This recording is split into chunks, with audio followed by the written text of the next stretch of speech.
पंख पसारे संग उड़ते पक्षी, जड़ों से जड़ों को थामे वृक्ष,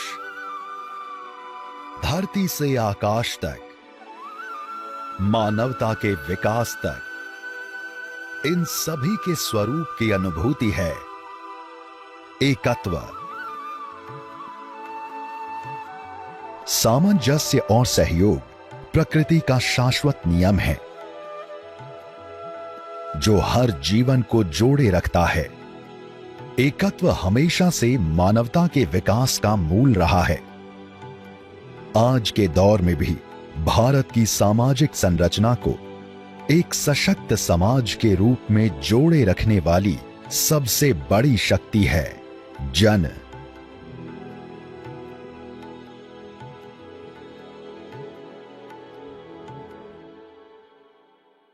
जन केवल एक समूह नहीं, बल्कि ये साथ मिलकर एक बड़े उद्देश्य को प्राप्त करने की शक्ति है। वेदों में भी ये वर्णित है, संगच्छध्वम् संवदध्वम् समवो मनांसि जानताम्। हम सब एक साथ चलें, आपस में संवाद करें, हमारे मन एक हों। प्राचीन काल से हमारी सोच भी यही थी। भारत में ये भावना केवल संस्कृति तक सीमित नहीं है, ये हमारी सामाजिक और प्रशासनिक प्रक्रियाओं में भी गहराई से समाई हुई है। भारत की कहानी यदि हम देखें तो वो जन समूह या जनशक्ति की कहानी है, और ये हमारी सभ्यता की विशेषता रही है। साम्राज्य किसी के पास भी हो, राजा कोई भी हो, शासक कोई भी हो, असली शक्ति प्रजा के पास रही है। निर्णय प्रजा ने किए हैं। हमारे शास्त्र भी यही बात कहते हैं, और हमारी प्राचीन शासन व्यवस्था जो है वो वैदिक काल से लेके वर्धन काल तक, या उसके बाद में अहिल्याबाई होलकर तक जो हमारी शासन प्रणाली है वो लोकतांत्रिक है। और इसीलिए भारत को लोकतंत्र की जननी भी कहा जाता है। सदियों से हमारा शासन लोगों को सशक्त करने के लिए रहा है, शासकों को नहीं। भारत में पंचायत की अवधारणा बहुत पहले से थी। लोथल जैसे उदाहरण है जहां शहर लोगों की परिषद द्वारा शासित होते थे। सिंधु घाटी सभ्यता के नगरों में संगठित परिषदें नागरिक जीवन का प्रबंधन करती थी। महाभारत तक में जन सदनों का उल्लेख मिलता है, और नीति शास्त्र में यह स्पष्ट किया गया कि प्रजा की शक्ति राजा से बड़ी होती है। यह सामूहिकता का दर्शन भारत में अनंत काल से जीवन का हिस्सा रहा है। भारत में जनशक्ति का सबसे सशक्त रूप स्वतंत्रता संग्राम में देखने को मिला। महात्मा गांधी ने जनशक्ति को पहचाना और स्वतंत्रता आंदोलन में इसका कुशलता पूर्वक उपयोग किया था। 1917 का चंपारण आंदोलन हो या 1930 का सिविल डिसोबीडियंस आंदोलन, गांधी जी ने कई बार जनसमूह को एकत्र कर उन्हें राष्ट्र हित में प्रेरित किया था। दांडी यात्रा, जो मात्र 80 लोगों के साथ शुरू हुई थी, बाद में एक विशाल जन आंदोलन बन गई, जिसमें 60,000 लोगों की गिरफ्तारी हुई थी। If you look at the history of Jan Andolan in this country, starting with Mahatma Gandhi, 1920, 1930, then the Quit India movement, how he mobilized people for Swaraj, and then in the years that followed, we come to somebody like Lal Bahadur Shastri, and he gave a call for us to miss a meal every week because of the food shortage. In Bharatvarsh, we have had leaders at different points of time who have come up and led the people in very difficult circumstances and provided them leadership. बाल गंगाधर तिलक ने गणेश उत्सव जैसे सामूहिक आयोजनों के माध्यम से जनशक्ति को संगठित किया और स्वतंत्रता संग्राम को एक नई दिशा दी। स्वतंत्र भारत में भी जनशक्ति ने राष्ट्र को हर कठिनाई से उबरने और नई ऊंचाइयों पर पहुंचने का मार्ग प्रशस्त किया। आधुनिक भारत में नरेंद्र मोदी ने जनशक्ति की अपार क्षमता को न केवल पहचाना बल्कि इसे राष्ट्र निर्माण का मुख्य आधार बनाया। एक साधारण परिवार में पले बड़े मोदी को सामाजिक जीवन में एकता और सहयोग का महत्व बचपन से ही समझने को मिला और यही मूल्य उनके जीवन भर के प्रयासों का आधार बना। युवा काल से ही उन्होंने आरएसएस के प्रचारक के रूप में व्यापक स्तर पर सामाजिक जीवन से जुड़कर काम करने का अनुभव प्राप्त किया। अपने लंबे जीवन काल में उन्होंने एक सामाजिक कार्यकर्ता के रूप में जनशक्ति को संगठित किया और अपने कार्यों को अटूट दृढ़ता के साथ आगे बढ़ाया। इस जनशक्ति में उनके विश्वास ने सदैव हर कार्य में सबको एक साथ जोड़कर साथ कार्य करने की प्रेरणा दी। हम और नरेंद्र भाई साथ साथ पढ़ते थे, तो उस समय जो ज़्यादा बारिश है इसलिए स्कूल की जो कंपाउंड वॉल है वो कंपाउंड वॉल गिर गई थी। नरेंद्र भाई और हम सब मित्रों मिलकर किया कि इस दीवार का कुछ करना चाहिए। हमने सब इकट्ठा होकर नरेंद्र भाई ने सुझाव दिया कि हम कोई चैरिटी शो करें, तो उन्होंने सभी ने अपनी अपनी पसंद के का एक पात्र अभिनय किया और उसकी बहुत सारी प्रशंसा हुई। गांव में फंड एकत्रित करने के लिए गए तो पूरा फंड हो गया, दीवार भी हो गई। नरेंद्र भाई ने कहा ये सब काम जन भागीदारी से ही समस्या हल हो सकती है। बचपन में अपने स्कूल की गिरी दीवार को बनवाने से लेकर आज वैश्विक स्तर तक कई सामूहिक प्रयास उनके जीवन में देखने को मिलेंगे। 1960 के दशक में जब विवेकानंद रॉक मेमोरियल का निर्माण चल रहा था, तब नरेंद्र मोदी कन्याकुमारी गए थे। निर्माण का खर्च 1 करोड़ रुपए से अधिक था, जो आम लोगों के सहयोग से 1-1 रुपए की छोटी छोटी धनराशि से इकट्ठा किया गया था। रॉक मेमोरियल निर्माण के संयोजक एकनाथ राणा डे के साथ रहकर नरेंद्र मोदी ने जन सहयोग के माध्यम से बड़े लक्ष्य की प्राप्ति का एक अत्यंत महत्वपूर्ण अनुभव प्राप्त किया था। आज स्वच्छ भारत अभियान विश्व भर में जन आंदोलन का एक प्रमुख उदाहरण है, परंतु इससे पहले भी मोदी ने अपने प्रचारक जीवन के शुरुआती काल में ऐसे अभियानों को शुरू किया था। 1970 के दशक में नरेंद्र मोदी गुजरात के विश्व हिंदू परिषद के कार्यालय में जगन्नाथ मंदिर के परिसर में एक प्रचारक के रूप में रहते थे। उस समय उन्होंने जन भागीदारी की भावनाओं को अपने कार्यों में शामिल किया। इसका एक उदाहरण है जब उन्होंने जगन्नाथ मंदिर के पास स्वच्छता अभियान शुरू किया। अहमदाबाद के आस पड़ोस के गांवों में स्वच्छता कैसे आएगी, इस कार्य को लेकर के जब हम जाते थे तो उनका ऐसा कहना था कि सफाई या स्वच्छता हमको नहीं करना है, हम उन ग्रामवासियों को शिक्षित करना है, उनको उनके मन में आदत बना देनी है कि हमें स्वच्छ रहना है। और ये कार्य इतना सफल हुआ, उनके विचारों को लोगों ने इतना एक्सेप्ट किया कि एक बहुत बड़ा जन आंदोलन के रूप में परिवर्तित हो गया। न केवल रचनात्मक आंदोलनों में बल्कि समाज के विरुद्ध कई आंदोलनों में भी नरेंद्र मोदी को युवा अवस्था में भाग लेने का अवसर मिला। उनके शुरुआती और महत्वपूर्ण अनुभवों में से एक था नवनिर्माण आंदोलन। नवनिर्माण युवाओं का एक बड़ा आंदोलन था, जिसकी चिंगारी गुजरात से शुरू हुई और धीरे धीरे देश भर में फैल गई। मोदी ने अपनी युवा अवस्था में इस आंदोलन को दिशा देने में एक महत्वपूर्ण भूमिका निभाई। 1975 के आपातकाल के दौरान लोक संघर्ष समिति के सचिव के रूप में नरेंद्र मोदी ने अपने साहसिक नेतृत्व से गुजरात में जन आक्रोश को संगठित करने में महत्वपूर्ण भूमिका निभाई। उन्होंने अत्यधिक लोगों तक आपातकाल के विरुद्ध लड़ाई का संदेश पहुंचाने का प्रयास किया।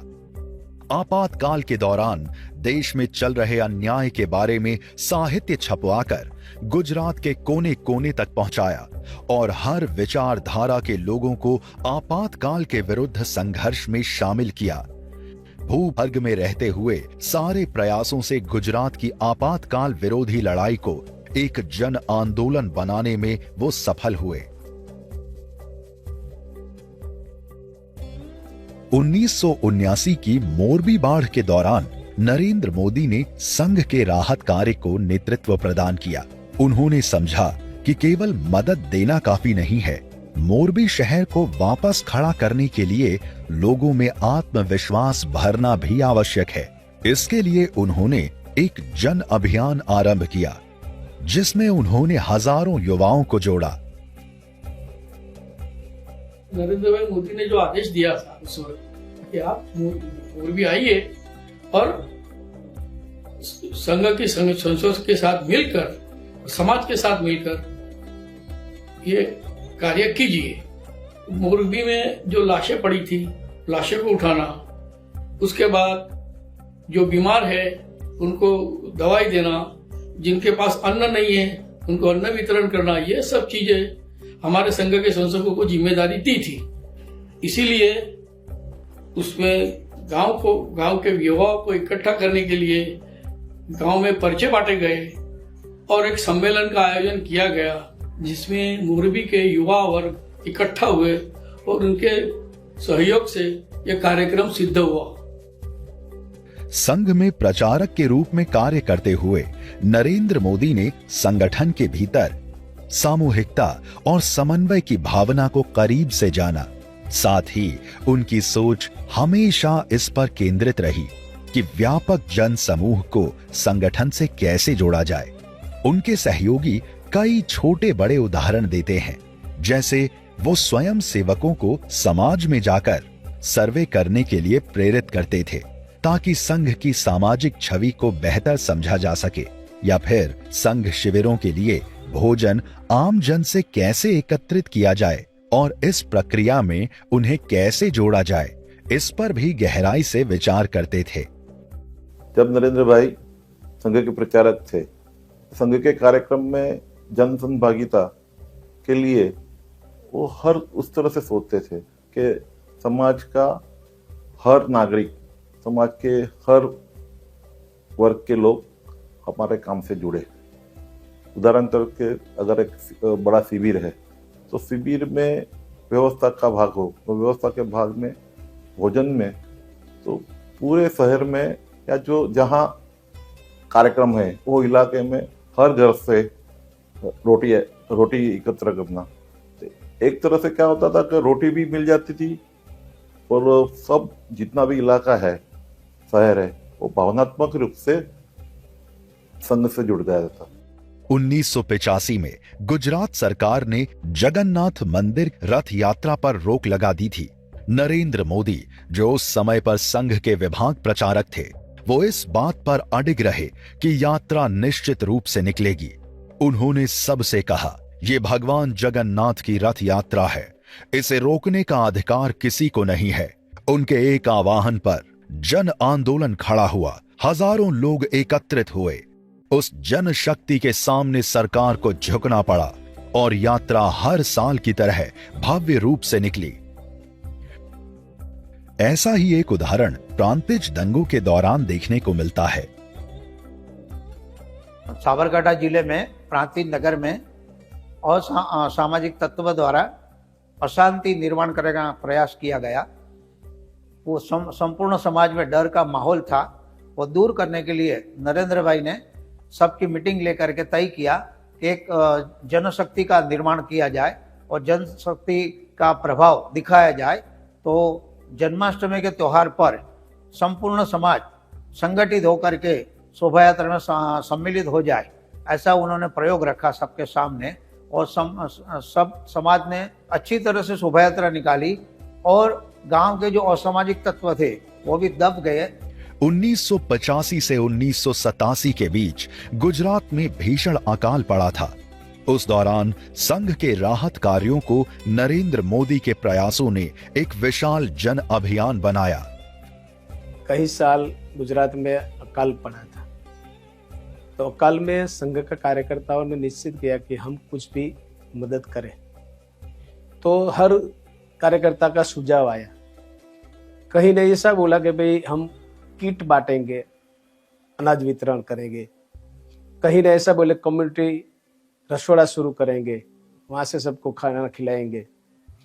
ऐसे में नरेंद्र भाई ने एक अच्छा सुझाव दिया कि भाई हर घर में मिलने वाली सुखड़ी एक वस्तु ऐसी है वो कहीं दिन तक चलती है और पौष्टिक आहार है।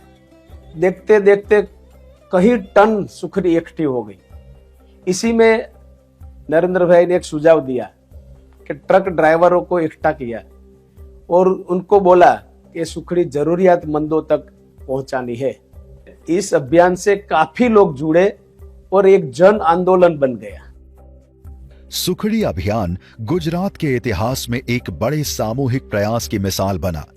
25,000 रुपए के बजट से शुरू हुई ये पहल 25 करोड़ रुपए की बजट राहत सामग्री वितरण का विशाल जन अभियान बना, जिससे कई महीनों तक गुजरात के लाखों लोगों को पौष्टिक आहार मिला। नरेंद्र मोदी ने संघ हो या बीजेपी, हर जगह अपने कार्य को आम जनता से जोड़ने की सोच रखी। उन्होंने लोगों के दिलों तक पहुंचने के लिए यात्राओं को माध्यम बनाया। बीजेपी के संगठन मंत्री रहते हुए नरेंद्र मोदी ने कई यात्राओं का नेतृत्व किया और उनमें सक्रिय भूमिका निभाई। उन्होंने जन जन तक कल्याणकारी विचार पहुंचाने और समस्याओं के समाधान के लिए यात्राओं को प्रभावी माध्यम बनाया। 1987 गुजरात में निकाली गई न्याय यात्रा एक प्रभावशाली जन आंदोलन बनी, जिसने लोगों को उनके अधिकारों और न्याय के महत्व से अवगत कराया। नरेंद्र मोदी ने इसे एक व्यापक जन आंदोलन का रूप देते हुए किसानों, मजदूरों और समाज के हर वर्ग को जागरूक और संगठित किया, जिससे न्याय की अलख पूरे समाज में जागृत हुई।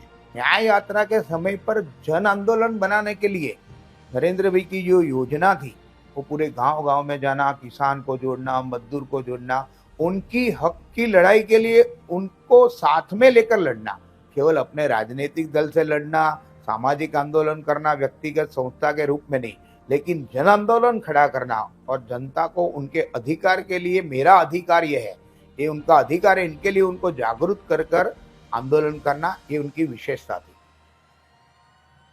1989 में निकली लोक शक्ति यात्रा नरेंद्र मोदी के संगठन कौशल का अच्छा उदाहरण है।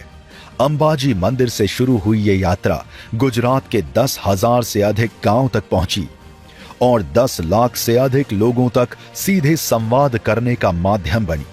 इस यात्रा में नरेंद्र मोदी ने एक विशेष प्रयोग किया, जिसने केशुभाई पटेल को एक जन नेता के रूप में स्थापित किया।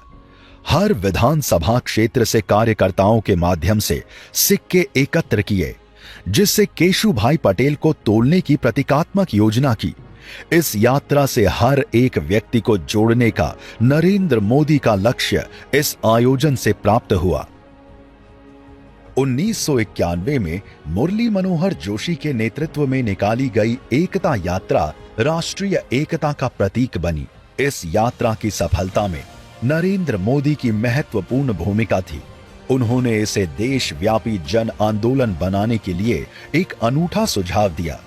देश के हर गांव में भारत का नक्शा बनाया जाए और उस पर श्रीनगर को विशेष रूप से दर्शाया जाए और गणतंत्र दिवस के अवसर पर वहां राष्ट्रीय ध्वज फहराया जाए। 1992 के गणतंत्र दिवस पर लाल चौक पर तिरंगा फहराने का साहसिक कार्य इस एकता यात्रा की पराकाष्ठा बन गया। यह सिर्फ एक भाजपा का आयोजन नहीं था, बल्कि इस यात्रा ने देश को कश्मीर के मुद्दे से जोड़ते हुए एक जन आंदोलन का रूप लिया। जन भागीदारी और जन आंदोलन की सफलता की जड़ है जन सामर्थ्य, जो लोगों की सामूहिक शक्ति है। जब समाज के लोग किसी अच्छे उद्देश्य के लिए एकजुट होते हैं, तो वो असंभव को भी संभव बना देते हैं। नरेंद्र मोदी ने हमेशा इस शक्ति पर विश्वास किया जो उनके अनुभवों से परिपक्व हुआ। 1987 में अहमदाबाद नगर निगम चुनाव में बीजेपी की जीत के बाद नरेंद्र मोदी, जो उस समय गुजरात बीजेपी के संगठन मंत्री थे, एक स्थानीय बस में अहमदाबाद के लाल दरवाजा मार्केट जा रहे थे। सफर के दौरान उन्होंने 2 यात्रियों की बातचीत सुनी। एक ने कहा, ये नगर निगम की बस है, टिकट लेने की जरूरत नहीं। दूसरे ने जवाब दिया, नगर पालिका हमारी है, शहर को बेहतर बनाना हमारी जिम्मेदारी है और अब नई सरकार आई है। ये सुनकर मोदी का समाज की अच्छाई और जन सहयोग की शक्ति पर विश्वास और गहरा हो गया। यही अनुभव उनके जन भागीदारी के सिद्धांत की नींव बना। कच्छ का भूकंप एक बड़ी आपदा थी और नरेंद्र मोदी के जीवन में ये शासन का पहला बड़ा अनुभव था। मुख्यमंत्री बनने से पहले ही नरेंद्र मोदी ने कच्छ के पुनर्वास के लिए जन भागीदारी से राहत कार्य शुरू किया। उन्होंने आम जन से धन एकत्र किया, एनजीओस की मदद ली और समाज के संपन्न लोगों से दान लिया। पुनर्निर्माण के दौरान मोदी ने सरकार से कहा कि इसे जन आंदोलन बनाना चाहिए और भूकंप को एक अवसर में बदलने का विचार दिया। कच्छ में जो 26 जनवरी 2001 में अर्थक्वेक आया था, उस समय बहुत बड़ा पुनः निर्माण का कार्य करने की आवश्यकता थी। मोदी जी ने एक अपील की लोगों को साथ में जुड़ने की, सब साथ में मिलकर पुनर्निर्माण का कार्य करें। कई जगह पर, कई गांवों में गांव बसाने के लिए, जनरल सुविधा जैसे कि हॉस्पिटलें बनाने के लिए, स्कूलें बनाने के लिए लोगों ने अपनी जमीन तक दान में दे दी। गुजरात के मुख्यमंत्री के रूप में नरेंद्र मोदी ने जन भागीदारी और जन आंदोलन को उनके गुजरात का शासन और विकास का आधार बनाया। गुजरात में जो भी योजना या पहल शुरू की गई, उसको सीधे जन तक कैसे पहुंचाएं और उनमें जन भागीदारी को कैसे सुनिश्चित करें, एक मुख्यमंत्री के तौर पर यह उनकी पहली प्राथमिकता थी।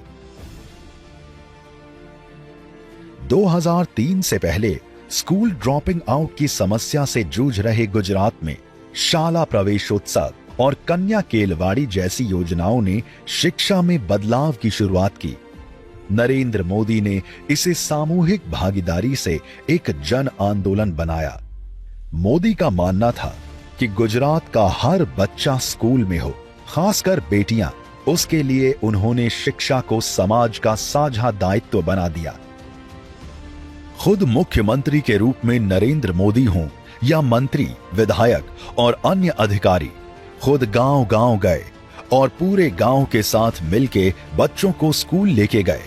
गुजरात के शिक्षा में यह अभियान एक ऐतिहासिक बदलाव लाया।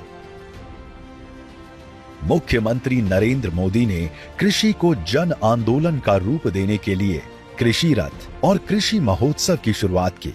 यह सिर्फ एक सरकारी पहल नहीं थी, बल्कि लैब से जमीन तक के दृष्टिकोण पर आधारित एक क्रांतिकारी आंदोलन था, जिसने शोध केंद्रों की जानकारी सीधे किसानों तक पहुंचाई।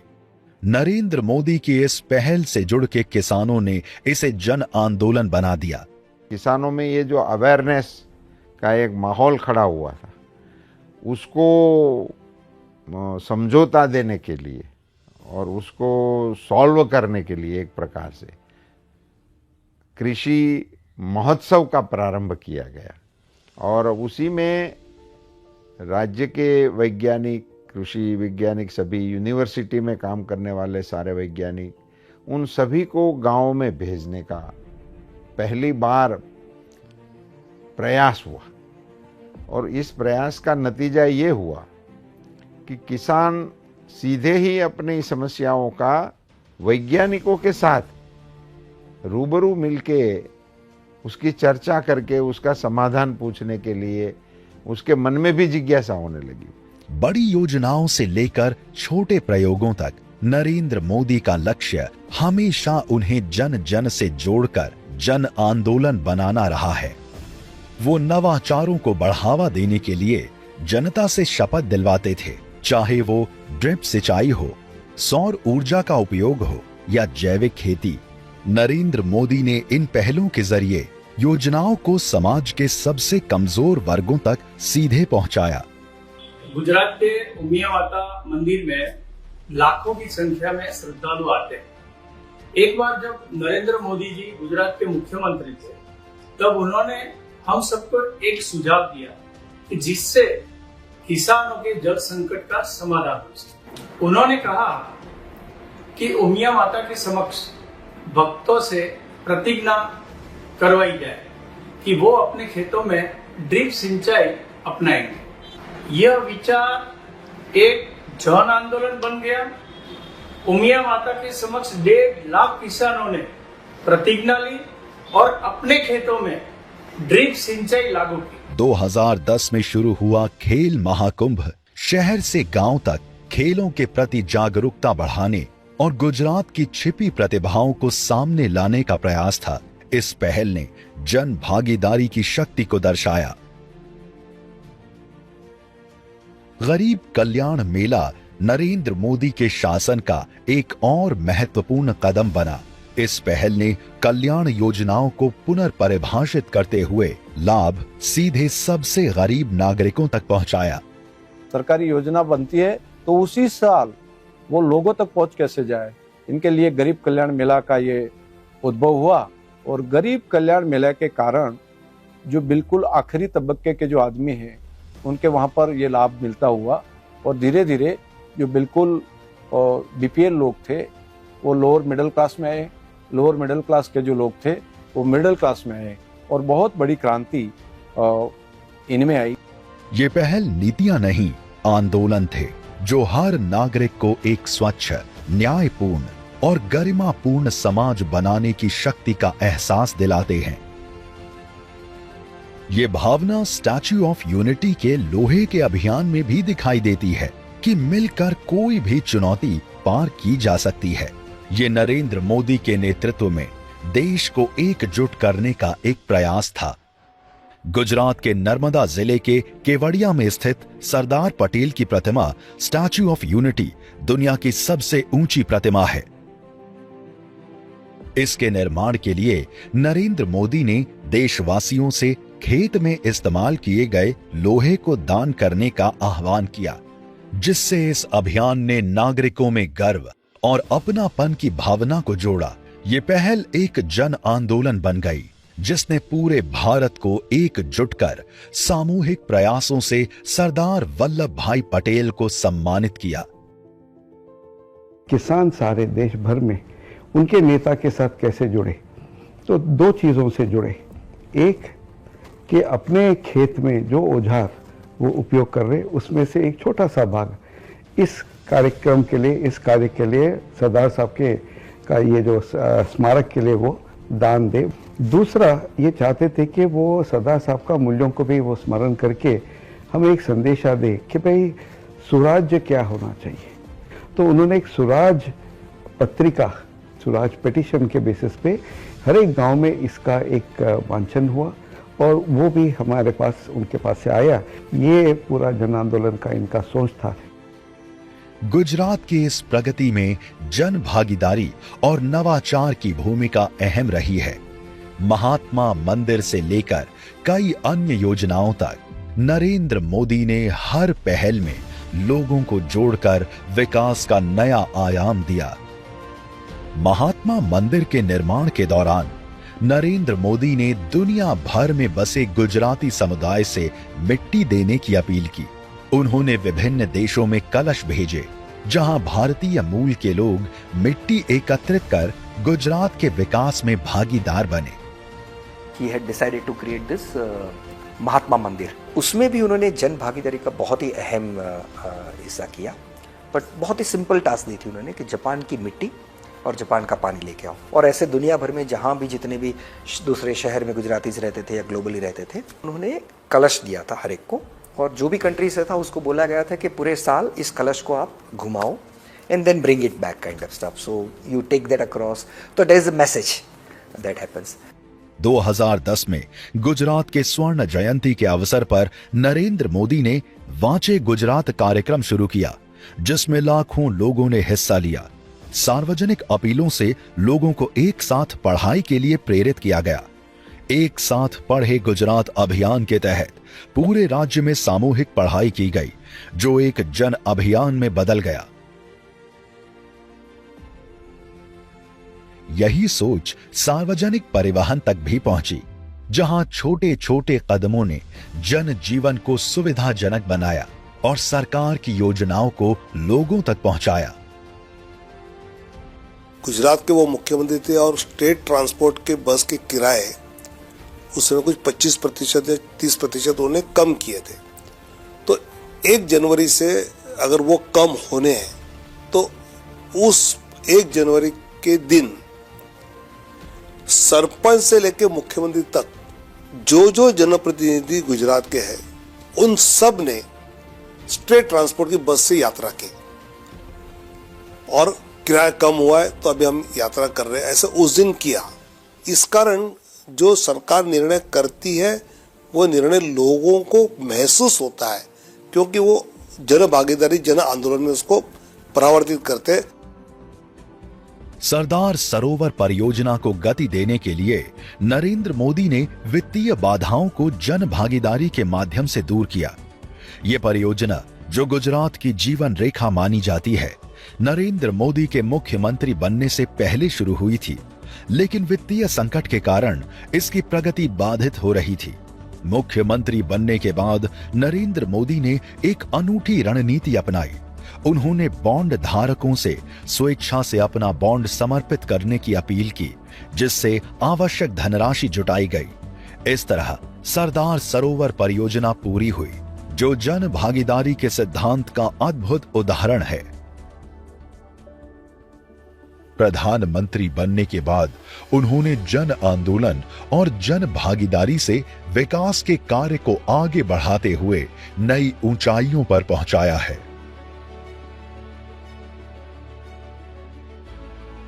प्रधानमंत्री बनने के बाद नरेंद्र मोदी ने स्वच्छ भारत मिशन की शुरुआत की, जिसका उद्देश्य जन स्वच्छता और सफाई को नई पहचान देना था।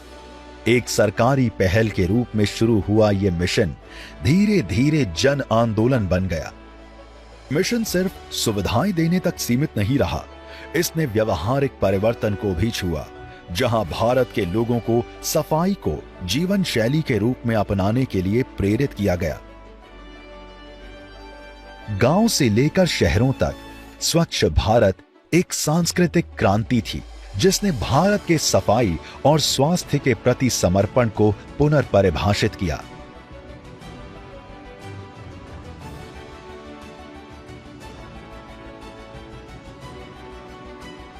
– 2014 में प्रधानमंत्री मोदी ने जन धन योजना शुरू की। ये एक ऐसा कदम था जिसने पहली बार करोड़ों भारतीयों को बैंकिंग सेवाओं से जोड़ा और उन्हें आर्थिक मुख्यधारा का हिस्सा बनाया। मोदी जी का सपना था कि हर नागरिक का अपना बैंक खाता हो। उन्होंने इसे गरीबों के हक और सम्मान का प्रवेश द्वार बताया। गिव इट अप अभियान मोदी के शासन को जन आंदोलन में बदलने की उनकी दृष्टि का प्रतीक है। प्रधानमंत्री ने लोगों से एलपीजी सब्सिडी छोड़ने की साधारण अपील की। ये अपील निस्वार्थता के एक क्रांतिकारी कदम में बदल गई। Give It Up campaign that was initiated by the Honorable Prime Minister in 2015 that enabled us to contribute towards welfare of the whole Indian consumer. It enabled 1.15 crore consumers to give up their subsidy claims, and that was very important when it contributed towards uplifting the living conditions of the people at large. For example, in the year 23-24, approximately 54 crore rupees were saved in terms of savings that were accrued because of the Give It Up campaign. 2015 में प्रधानमंत्री नरेंद्र मोदी ने digital India की शुरुआत की, जो तकनीक के जरिए हर नागरिक को सशक्त बनाने और डिजिटल दूरी मिटाने का एक जन आंदोलन बन गया। इस पहल ने न सिर्फ तकनीक को घर घर तक पहुंचाया, बल्कि डिजिटल अर्थव्यवस्था की नींव भी रखी। उनका संदेश था, डिजिटल को अपनाएं, आत्मनिर्भर बने। जनता ने इस आह्वान को स्वीकार किया और ये अभियान जन भागीदारी और आत्मनिर्भरता का प्रतीक बन गया। The success of India in tech has been largely due to the vision of our Prime Minister, but also his tremendous experience in making that vision become a people's movement rather than limiting it to government ministers and bureaucrats. Everybody today in India knows what Digital India is, and every Indian has become a digital Nagrik. And that is one of the reasons why India has so successfully transformed. Make in India सिर्फ एक नीति नहीं, बल्कि एक जन आंदोलन था। प्रधानमंत्री नरेंद्र मोदी ने छोटे उद्योगों और कारीगरों से अपील की, भारत के लिए बनाओ, भारत में बनाओ और दुनिया में बेचो। वोकल फॉर लोकल और आत्मनिर्भर भारत ने लोगों को स्वदेशी उत्पादों के उपयोग और आयात महत्व समझाया। ये पहल भारत को आर्थिक रूप से सशक्त और आत्मनिर्भर बनाने की दिशा में एक बड़ा कदम बनी। देखिए, मेक इन इंडिया शुरू करने के पहले कई बार प्रेजेंटेशन हुए प्रधानमंत्री जी को। उन्होंने कहा कि इसको अगर करना है तो कई चीज़ें करनी होंगी। पहले तो सारे इंडस्ट्रीज को इन्वॉल्व करना होगा, सारे एसोसिएशंस को इन्वॉल्व करना होगा, एमएसएमई को इन्वॉल्व करना होगा, आपको जो हमारा पेटेंट ऑफिस है उसको इन्वॉल्व करना पड़ेगा, स्टेट गवर्नमेंट को इन्वॉल्व करना पड़ेगा और ग्रास रूट लेवल से आप मोमेंटम शुरू करिए। तो उस पर बड़ी मेहनत हुई हम लोग को। सारे रूल्स रेगुलेशन हटाए गए। वर्ल्ड बैंक की ईज ऑफ डूइंग बिजनेस में हम 145 रैंक पे थे, हमने करीब 80 रैंक जंप किया तुरंत। तो ये सब जन आंदोलन की वजह से हुआ। ये सारे के सारे जो बदलाव आए ये एक जन आंदोलन बनाने की वजह से हुए, क्योंकि इंडस्ट्रीज जो कह रहा था उसकी सुनाई हुई, सुनाई के बाद कार्यक्रम हुआ और कार्यक्रम के बाद ये देखिए बदलाव आते चले गए। नरेंद्र मोदी के नेतृत्व में शुरू किया गया माई गव शासन में क्रांति लेकर आया, जो नागरिकों और सरकार के बीच सीधे संवाद का माध्यम बना। इस प्लेटफॉर्म ने पहली बार इतने बड़े पैमाने पर सहभागी शासन को संभव बनाया। मन की बात सिर्फ एक रेडियो कार्यक्रम नहीं, बल्कि जनता से सीधा संवाद करने और उनकी समस्याओं को साझा करने का मंच बना। डिजिटल हो या रेडियो, मोदी जी का सपना एक ऐसा भारत है जहां हर नागरिक की आवाज सुनी जाए और वो राष्ट्र निर्माण में योगदान दे। प्रधानमंत्री नरेंद्र मोदी ने फिट इंडिया अभियान को एक जन आंदोलन बनाया ताकि हर भारतीय अपनी सेहत को प्राथमिकता दे। उनकी अपील थी, खुद को फिट रखो, स्वस्थ रहो।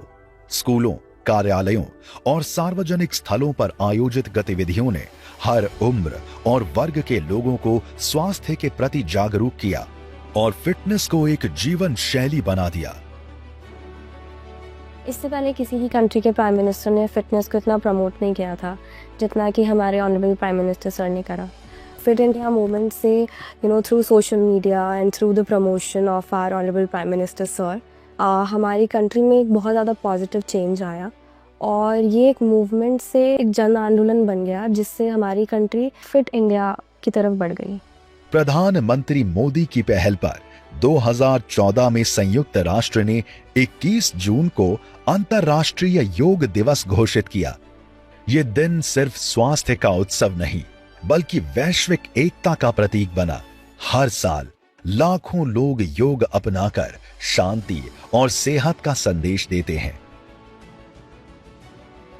कोविड-19 महामारी के दौरान प्रधानमंत्री नरेंद्र मोदी ने अपने अनूठे प्रयासों से इस लड़ाई को जन आंदोलन का रूप दिया, जिससे लोगों के मन से भय दूर हुआ और घरों में रह रही जनता में सजगता और आत्मविश्वास पैदा हुआ।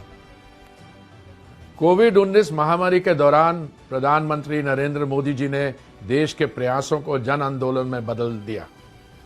इतनी बड़ी जनसंख्या वाले देश में वैश्विक महामारी के समय भी लोगों को अद्भुत तरीके से मोटिवेट किया। जहां जनता कर्फ्यू थाली बजाने और दीप जलाने जैसे प्रयासों ने डर को साहस में बदल दिया। इस भावना ने आजादी के अमृत महोत्सव को राष्ट्रीय एकता और जन सहभागिता का प्रतीक बना दिया।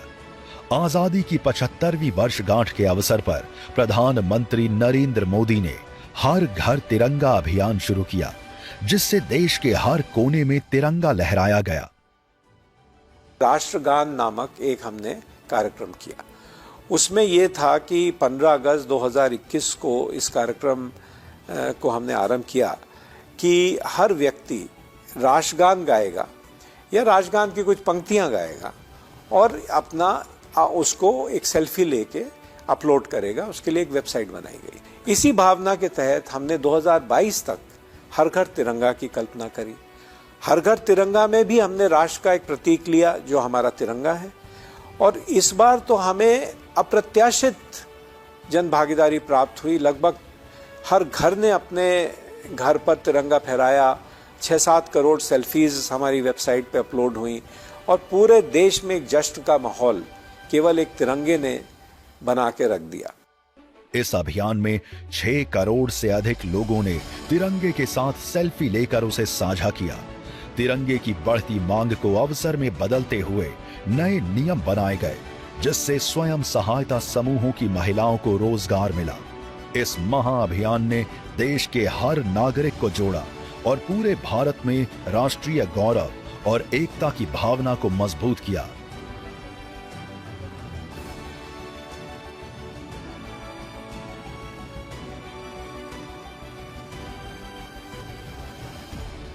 प्रधानमंत्री मोदी ने एक पेड़ मां के नाम आंदोलन शुरू किया, जिसमें हर नागरिक से एक पेड़ लगाने की अपील की। ये अभियान जन जागृति बना, जहां हर घर, स्कूल और समुदाय ने पर्यावरण संरक्षण का संकल्प लिया। ये पहल सिर्फ हरियाली नहीं, बल्कि सामूहिक जिम्मेदारी की भावना भी बढ़ा रही है, जिसका असर आने वाली पीढ़ियों तक महसूस होगा। राम मंदिर का निर्माण एक जन आंदोलन का प्रतीक है, जो पूरे विश्व में लाखों लोगों की भावनाओं और आकांक्षाओं से प्रेरित है। राम मंदिर के लिए दशकों से जनता का प्रयास और संघर्ष जारी रहा। 90 के दशक की शुरुआत में नरेंद्र मोदी ने राम मंदिर के पक्ष में हस्ताक्षर अभियान चलाया, जिससे लाखों लोग इस लक्ष्य से जुड़े। बाद में लाल कृष्ण आडवाणी के नेतृत्व में निकली राम रथ यात्रा में नरेंद्र मोदी ने गुजरात में समन्वय की जिम्मेदारी संभाली और इसे एक बड़े जन आंदोलन में बदल दिया।